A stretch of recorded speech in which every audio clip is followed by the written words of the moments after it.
Buenas noches, mi nombre es Anaí Pérez, estudiante de la carrera de Educación Inicial del Instituto Universitario Japón. Bueno, ahora tenemos una entrevista con el tema de gerencia educativa. Como invitado tenemos a nuestro licenciado Francisco Pacheco, que es psicólogo de la Unidad Educativa Dr. José Ricardo Chiriboga. Bueno, dentro de la gerencia educativa, él pertenece al departamento de consejería estudiantil. Vamos a hacerle las siguientes preguntas. ¿Cuál es su rol como parte de la gerencia educativa perteneciente al departamento de la consejería estudiantil? Bueno, agradecido por la invitación. Muy buenas noches. Y bueno, nosotros nos enmarcamos dentro de lo que contiene la ley orgánica intercultural, LOEI, ya que ahí nosotros tenemos enmarcado nuestras funciones y nuestras atribuciones. Entonces, parte de esto, por ejemplo, nosotros pusimos algunos roles y ejes también que son importantes y son la base y el motor para poder nosotros ejecutar ciertas acciones o varias acciones a la vez. Los ejes importantes que contamos nosotros, por ejemplo, es de promoción y prevención, que nos sirve justamente para prevenir alguna situación de algún tipo de riesgo psicosocial. Tenemos el eje de detección, que nos sirve justamente para identificar algún problema que puede ser a nivel de una necesidad educativa específica o de algún tipo de riesgo psicosocial. La intervención, la derivación y el seguimiento que damos de los procesos que realizamos. Bueno, enmarcados dentro de estos ejes, nosotros principalmente trabajamos con un equipo multidisciplinario. El DS, digamos que es un ente mediador dentro de una unidad educativa que se encarga básicamente en cuidar que no se vulneren derechos en los niños, niñas y adolescentes, y también a detectar situaciones, por ejemplo, de algún tema donde se discrimina al estudiante, en donde si necesita, por ejemplo, ayuda de algún docente y que esté actuando de una manera negligente, igual nosotros brindamos ahí el apoyo. Primero detectamos el problema y aplicamos protocolos. Los protocolos vienen establecidos ya dentro de la ley. Entonces nosotros nos regimos a estos principios y a estos protocolos para poder direccionar cada situación, obviamente de lo que concierne al tema que nosotros manejamos. Eso. Cuando existen necesidades educativas en los estudiantes, ¿cómo interviene usted? Ya, vuelvo y repito, este es un trabajo en conjunto. Aquí básicamente nosotros trabajamos con un pedagogo de apoyo, ¿sí? Trabajamos con UDAI, que es la Unidad de Inclusión del Distrito de Educación. Entonces, nosotros identificamos a través del docente. El docente son nuestros ojos. Y ahí adentro se puede generar algún problema de aprendizaje, una dificultad del estudiante, por ejemplo, algo básico, un bajo rendimiento académico, de pronto que tiene un aprendizaje lento y que tiene dificultades para aprender. Entonces nosotros, ¿qué hacemos ahí? Cuando no se cuenta con un pedagogo de apoyo, que es el que se encarga de hacer esta detección, nosotros inmediatamente abordamos. ¿Cómo lo hacemos? El profesor, el docente, nosotros mediante una ficha de detección escolar, ahí nos notifica del problema que tiene el estudiante. Inmediatamente de nosotros verificar, contrastar, o de existir en este caso el pedagogo de apoyo, él elaboraría, por ejemplo, unas pruebas que se llaman pruebas como para descartar algún tipo de problema severo que existe en el estudiante, ¿sí? O pruebas de despistaje. Aplica esas pruebas de despistaje y inmediatamente, si es que tiene que ser intervenido el estudiante, obviamente que aquí hay unas reglas, ¿sí? Que UDAI y la ley de educación prácticamente ellos abordan el tema de evaluación psicopedagógica a estudiantes que pasan el cuarto año de educación general básica, ¿sí?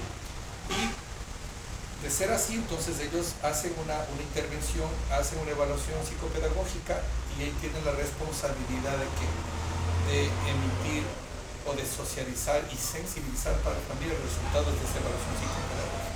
Ahí viene uno de los ejes que mencionar, el seguimiento en caso de no darse esta situación. el pedagogo de apoyo no realiza esa socialización de la evaluación. Entonces inmediatamente nosotros intervenimos y notificamos, ¿sí? De no haber, en este caso el pedagogo, nosotros cumpliríamos esa función, que claro que nos saldríamos del marco legal, porque eso es únicamente en función de la ley y del pedagogo. Básicamente damos seguimiento posterior a la sensibilización y socialización a los padres de familia, a los docentes.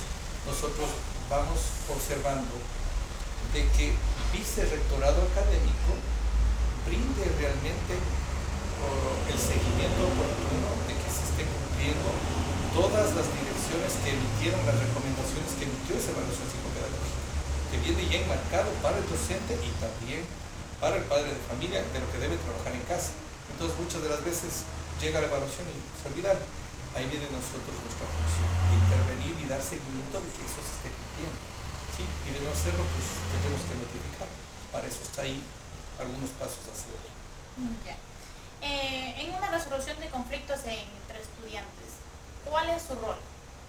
A ver, nosotros cumplimos un rol de mediador, pero hay que entender que, bueno, en resolución de conflictos podemos nosotros intervenir como una medida preventiva, profiláctica, que básicamente nos enmarcamos en unos códigos de convivencia que se realizan a nivel institucional.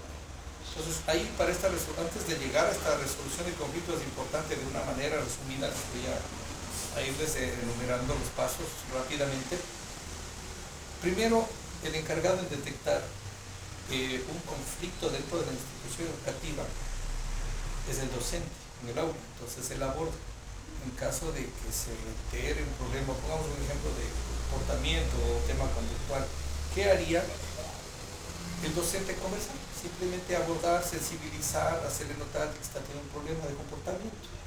De reiterarse una segunda ocasión, se deriva esto ya mediante un documento como una ficha de detección escolar. El tutor aborda, convoca al padre de familia, elabora una carta de compromiso y pare de contar.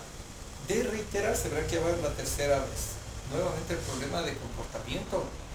Ahí el docente tutor envía mediante un informe técnico, ya le envía a Inspección General. El inspector recibe esto con toda la documentación que ya realizaron anteriormente, el docente y el tutor, y aborda y aplica ahí la ley conjuntamente con la autoridad educativa, que puede ahí, según el reglamento de la LOI, por ejemplo, se puede hacer una acción educativa formativa. Sí, obviamente se tiene que respetar el tema de no vulnerar derechos, de no dañar la autoestima del estudiante. Más bien es todo lo contrario, que tome un poco de conciencia, que se flexibilice de que está actuando mal. ¿Ya? Entonces ahí un ejemplo se ponía, por ejemplo, que trabajar en el minuto cívico una campaña de sensibilización a sus compañeros sobre este tema de bullying, por ejemplo, ya, a pesar que el bullying es violencia y tiene otro protocolo a tratar. Luego de esto sí, ahí viene nuestro rol. A nosotros como DC, en caso de no solucionar el problema de comportamiento, nos derivan a nosotros ya. Envía con toda la información y el informe la compañera inspectora o inspector que esté en la institución, nosotros abordamos. ¿Para qué? Para tomar medidas restaurativas.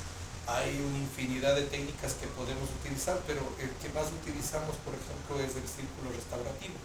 Nosotros ahí abordamos, sensibilizamos al estudiante, pero adicionalmente trabajamos con la familia y hacemos totalmente una indagación profunda del contexto familiar, que básicamente casi siempre es uno de los causantes de que se genere este tipo de problemáticas. ¿Sí? Entonces, a ver, ¿qué pasa ahí? Nosotros al intervenir, casi siempre se soluciona, casi siempre hasta ahí llega, creo que es lo máximo. Pero hay sus casos excepcionales en donde ya trasciende, quizá está fuera de nuestras manos controlar, por ejemplo, el tema intrafamiliar. Ahí nosotros realizamos un informe y notificamos a una instancia. Esa instancia está compuesta por delegados de los docentes, está la autoridad educativa, padres de familia y un estudiante. Son personas seleccionadas y escogidas dentro de la institución educativa por cada sector. Esta instancia trata el asunto, sensibiliza nuevamente, ¿verdad? Estamos en un quinto paso, ¿sí? Y no se ha corregido la conducta. Entonces hay varios caminos en donde ya el estudiante debería ir recapacitando y tomando conciencia igual con la familia. Al no resolverse en la instancia, se elabora un documento uniforme del DESE, dirigido a la autoridad educativa. ¿Para qué? Para que se aplique la ley. Ahí hay un artículo 34, me parece que es, del reglamento a la ley orgánica. Este reglamento dice que será suspendido un estudiante con toda la documentación de respaldo 15 días. Si ahí ya no se ha cortado esta situación y se reiterará, entonces ahí ese informe, nuevamente con todos los respaldos técnicos, se envía al Consejo de Resolución de Conflictos del Distrito de Educación, que son ellos prácticamente después de hacer un análisis global y de todos los procesos que se han realizado, para aplicar igualmente la ley y realizar la suspensión definitiva o el retiro del estudiante de la institución educativa. Ahí terminaría. Pero dentro de todo este proceso nosotros vamos haciendo acompañamiento. ¿Ya? ¿Para qué? Para que no se vulneren derechos, para que el estudiante, si es reiterado en la institución educativa, se garantice que él pueda seguir estudiando. O sea, por ejemplo, si se va a retirar a otra institución, nosotros tenemos que realizar circuito para que nos indiquen el traslado y que el estudiante está matriculado en otra institución. ¿Sí? Porque jamás eso tenemos que hacer respetar la ley. Y la ley dice claramente en la Constitución que tenemos que garantizar que se tiene que evitar educación a los niños, niñas y adolescentes. Ahí terminaría el tema de conflictos. El tema de resolución de conflictos también implica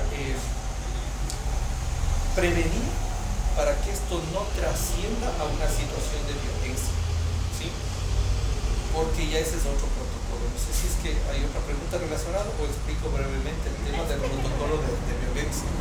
Ya, para platicar protocolos de violencia, conocemos, ¿no? Tipos de violencia como la psicológica, la física, la de negligencia, tenemos también esta de ahora, boga el tema virtual, ¿sí? Entonces, nosotros una vez detectado, ¿sí? Con este eje de detección detectamos una situación de violencia, si es por ejemplo dentro de esta intrafamiliar, ¿qué pasa ahí? Hay maltrato, por ejemplo, peor aún si es connotación sexual, inmediatamente nosotros tenemos que, en este caso la persona que conoce el hecho de violencia debe poner una denuncia en la Fiscalía General del Estado. Inmediatamente nos pone en conocimiento a la autoridad educativa y la autoridad educativa nos pone en conocimiento a nosotros. ¿Para qué? Para elaborar un plan de acompañamiento, elaborar el hecho de violencia, un documento para poner en conocimiento también del distrito. Ponemos el caso que sea a nivel institucional, ¿qué tal el docente involucrado en esta situación? Necesariamente siempre tiene que tener conocimiento del Distrito de Educación. ¿Para qué? Para que aplique el reglamento, que dice el reglamento. Lo mismo si es que es, por ejemplo, de un estudiante hacia otro estudiante. Entonces, bueno, el protocolo es súper amplio, ¿no? Pero básicamente lo que nosotros como DES en aplicación de protocolos de violencia, realizamos un plan de acompañamiento. Este plan de acompañamiento, nuevamente ahí convergen la cantidad de instituciones de este equipo interinstitucional, como el Ministerio de Salud Pública, por ejemplo, la Junta Cantonal de Protección de Derechos, la DINAPEN, COPINAM, etc. ¿Sí? Y se articula hacia dónde se va direccionando y cuál es la necesidad del chico. ¿Sí? Por ejemplo, de haber una negligencia familiar, obviamente tendrá que intervenir la Junta Cantonal de Protección de Derechos con la DINAPEN. De ser necesario de institucionalizar, por ejemplo, lo haría, que sería retirar a los menores porque ya no hay garantías dentro del hogar. Se buscaría una casa hogar o una tutora aparte, un familiar, etc. Es un proceso súper minucioso y amplio. Entonces, mire, articulamos todo esto que le estoy señalando, viene dentro de un plan de acompañamiento. Por ejemplo, la niña sufrió un maltrato físico y necesita de ayuda psicológica, articulamos con el Ministerio de Salud Pública. Necesita una adaptación. Al ser vulnerable, porque inmediatamente la persona que ha sufrido de un tipo de violencia se vuelve vulnerable. En ese momento, ya dentro del plano académico se tiene que aplicar una adaptación curricular. Eso también es importante saber que antes se aplicaba un grado de adaptación curricular número 1, 2 y 3, hoy no, el 1 y 2 ya no prácticamente se aplican porque estamos trabajando con el DUA, el diseño universal, ¿sí? Esta nueva metodología. Y el grado 3 se mantiene. Y entonces, dependiendo de la gravedad del tema de violencia, se aplicaría este grado de dotación 3. ¿Quién tiene que ver eso y garantizar que esto ocurra? Desde el vicerrector académico. ¿Sí? Entonces, mire cómo se va articulando prácticamente todo un equipo, ¿no? ¿no? Un equipo, y eso se va señalando en este plan de acompañamiento y a su vez se va dando seguimiento cada mes, mensualmente. Si es violencia, hay una plataforma que se llama Redel, en donde se va a ir subiendo el seguimiento respectivo cada mes a esa plataforma, ¿sí? Eso respecto al tema de protocolos. Es súper más amplio, ¿no? Pero de una manera sustancial más o menos estoy explicando de lo que nosotros realizamos en ese proceso de intervención, derivación y sobre todo seguimiento que se debe dar en un caso de violencia. Bueno, pues muy agradecida por la información y por haberme colaborado con la entrevista. Muchísimas gracias. A usted y cualquier cosa estamos pendientes. Le corto el final ya.